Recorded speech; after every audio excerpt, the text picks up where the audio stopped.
வணக்கம். நம்ம மதுரை மீனாட்சி அம்மன் மாவட்ட மக்களே, நான் சத்யவர்ஷா. இந்திய அரசியல் அமைப்பு ஆலோசகராக பணியாற்றி வருகின்றேன். அனைத்து இந்திய அண்ணா திராவிட முன்னேற்ற கழகம்தான் ஆட்சி அமைக்கப் போகிறது என்பதை மக்கள் தீர்மானமாக ஒவ்வொரு மாவட்ட ரீதியாக, தொகுதி ரீதியாக எழுச்சியாக கொண்டாடி கொண்டிருக்கின்றார்கள். நம்முடைய அனைத்து இந்திய அண்ணா திராவிட முன்னேற்ற கழகத்தின் வேட்பாளர்களுக்கும் நம்முடைய கூட்டணி கட்சி வேட்பாளர்களுக்கும் மிகப்பெரிய அமோக வரவேற்பு கொடுத்து ஆரவாரமாக அந்த கூட்டம் பிரதிபலித்து கொண்டிருக்கிறது. வரப்போகிற ஆட்சி அமைப்பு என்பது அனைத்து இந்திய அண்ணா திராவிட முன்னேற்ற கழகத்தின் ஆட்சிதான் என்று ஒவ்வொரு இடத்திலுமே அநீதிகளுக்கு மேல் அநீதி செய்து மக்களை அச்சுறுத்திய இந்த திராவிட முன்னேற்ற கழகத்தினுடைய ஆட்சி அமைப்பை விரட்டியடிக்கப்பட வேண்டும். ஒவ்வொரு குழந்தைகளுக்கும் பெண்களுக்கும் நடந்த அநீதி என்பது ஈடுகட்ட முடியாத இழப்பு. தமிழ்நாட்டில் 35,000 பெண்கள் கற்பழிக்கப்பட்டு வழக்குகள் பதிவு செய்திருக்கின்றார்கள்.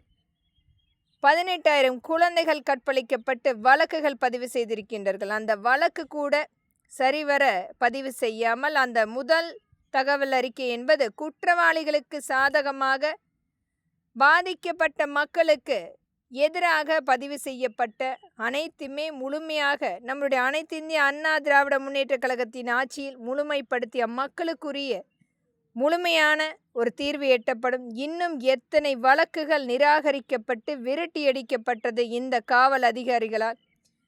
அனைத்து மக்களுமே இன்றைக்கு எதிர்பார்க்கின்ற ஆட்சி அமைப்பு அனைத்து இந்திய அண்ணா திராவிட முன்னேற்ற கழகம் ஆட்சி வந்தால் மட்டுமே இதற்குரிய தீர்வு எட்டப்படும் என்று மக்கள் வெகு நாட்களாக காத்து கொண்டிருக்கின்றார்கள். திராவிட முன்னேற்ற கழகத்தினுடைய கைக்கூலிகளாக, அடிமைகளாக, கொத்தடிமைகளாக, கொடுக்கின்ற பணத்துக்காக விசுவாசிகளாக, அஃபீஷியல் ரவுடிகளாக இந்த காவல்துறை இன்றைக்கு கட்ட பஞ்சாயத்து ஆட்களாக மக்களை விரட்டியடித்து கொண்டிருக்கின்றார்கள். மாணவர்களை விரட்டியடிக்கக்கூடிய ஆட்சி நமக்கு வேண்டுமா என்று ஒவ்வொரு இடத்திலுமே மக்களும் பதிவிட்டு கொண்டிருக்கின்றார்கள். ஒவ்வொரு பெண்களையும் விலை பேசுகின்ற பெண்களை ஒரு மிகப்பெரிய மோசமான நடத்தக்கூடிய ஆட்சி அமைப்பு என்பது இந்த திராவிட முன்னேற்ற கழகத்தினுடைய ஆண்டுகளாக, வருடங்களாக நாம் பார்த்து கொண்டிருக்கின்றோம்.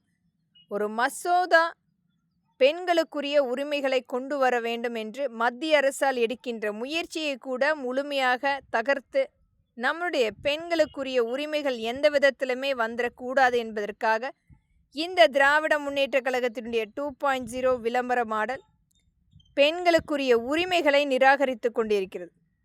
பெண்களை வெறும் போதைப் பொருளாக மட்டுமே எண்ணிக்கொண்டு இன்றைக்கு நடக்கின்ற அநீதி, அந்த அண்ணா பல்கலைக்கழகத்தில் நடந்த மாணவியினுடைய பாதிப்புக்கு காரணம் இந்த உதயநிதி தான் என்று தெரிந்தால் கூட இன்னும் வாய் திறக்காத ஊடகங்களும் அரசியல் அமைப்புகளும் பெண்ணை இவ்வளவு மோசமாக நடத்துகின்ற இந்த ஆட்சி அமைப்பு நமக்கு வேண்டுமா என்று ஒவ்வொரு மக்களுமே தீர்மானிக்கக்கூடிய நேரம் இது.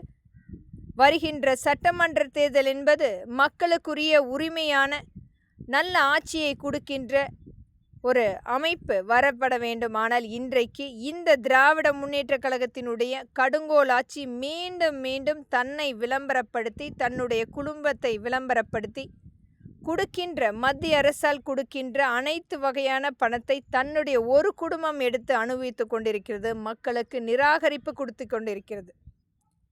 ஒவ்வொரு இடத்திலுமே ஒவ்வொரு வலிமையான மாவட்டங்களை, வளமான மாவட்டங்களை குறிவைத்து பினாமி நிறுவனங்களாக இட அபகரிப்பு, தொழிற்சாலைகளை கைப்பற்றுவது அனைத்துமே இவர்களுடைய ஒரு சரகேட் பிஸ்னஸாக மாற்றிக்கொண்டிருக்கும் அவல நிலை நாம் பார்த்து கொண்டிருக்கிறோம். எந்த விதத்திலுமே மக்களுக்கு ஒரு உதவியாக நிற்கின்ற இந்த காவல்துறை கட்ட பஞ்சாயத்து ஆட்களாக திராவிட முன்னேற்ற கழகத்துக்கு துணை நின்று கொண்டிருக்கின்றார்கள். இதை அனைத்துமே மாற்றக்கூடிய ஆட்சி அமைப்பு என்பது அனைத்து இந்திய அண்ணா திராவிட முன்னேற்ற கழகம்தான். விரட்டியடிப்போம் திராவிட முன்னேற்ற கழகத்தின் 2.0வை. வாக்களிப்பீர் இரட்டை இலை சின்னத்துக்கும் நம்மளுடைய கூட்டணி கட்சிக்கும். நம்பிக்கையோடு காத்திருங்கள் மக்களே. தமிழ்நாட்டை மீட்டெடுப்போம். நன்றி.